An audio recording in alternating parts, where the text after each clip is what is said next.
నమస్కారం న్యూస్ 24 తెలుగుకు స్వాగతం. నా పేరు శ్రీ సౌజన్య. వార్తలోని ముఖ్యాంశాలు చూద్దాం. అల్లూరు జిల్లా పెద్దపల్లిలో డిఆర్డీఏ వైఎస్ఆర్ క్రాంతి పదం ఉద్యోగుల నిరవధిక సమ్మె చేపట్టారు. కాంట్రాక్ట్ ఉద్యోగులను రెగ్యులర్ చేయాలని, ఈపీఎఫ్ విధానాన్ని మూలవేతనం మీద 100% అమలుపరచాలని, ఎంఎస్సీసీలను సెల్ఫ్ హెచ్ఆర్ పాలసీలోకి తీసుకురావాలని, అర్హత ఉన్న వాళ్ళకి ప్రమోషన్స్ కల్పించాలని, కోవిడ్లో మరణించిన కుటుంబాలకు న్యాయం చేయాలని, కారుడ్య నియామకాలు కల్పించాలని డిమాండ్ చేశారు. తీసుకొని మాకు ఈ పోస్టుల ద్వారా వివిధ కేడర్లో ఫిక్సేషన్ చేస్తామని చెప్పడం జరిగింది సార్. జీవో రిలీజ్ చేస్తామన్నారు సార్, అది రిలీజ్ చేయలేదు సార్.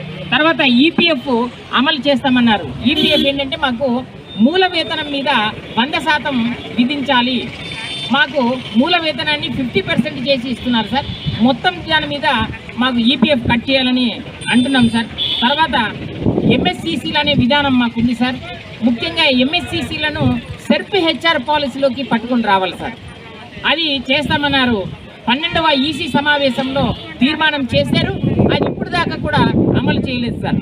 తర్వాత రూల్ ఆఫ్ రిజర్వేషన్ కండిషన్స్ ప్రకారం అర్హత ఉన్న వాళ్ళందరికీ కూడా ప్రమోషన్స్ కల్పిస్తామన్నారు సార్.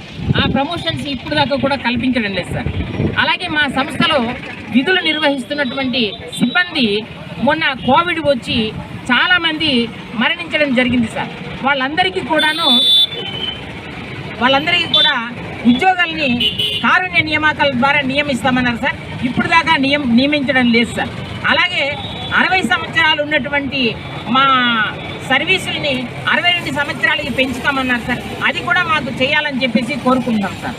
తర్వాత మా ప్రతి ఎంప్లాయీ కూడా చిన్న చిన్న జీతాలతో మేము బతికేవాళ్ళం కాబట్టి మాకు ఒక గ్రాట్యుటీ అనేది ప్రకటించాలా. ప్రతి సిబ్బందికి కూడా 16 లక్షలు గ్రాట్యుటీ ఇవ్వాలని చెప్పేసి మేము కోరుకుంటున్నాం సార్. అలాగే హెచ్ఆర్ఏ జీవోను కూడా మాకు అమలు చేసి వర్తింపజేయాలని చెప్పేసి ప్రభుత్వానికి మా తరఫున విన్నవించుకుంటున్నాం సార్. నమస్తే సార్.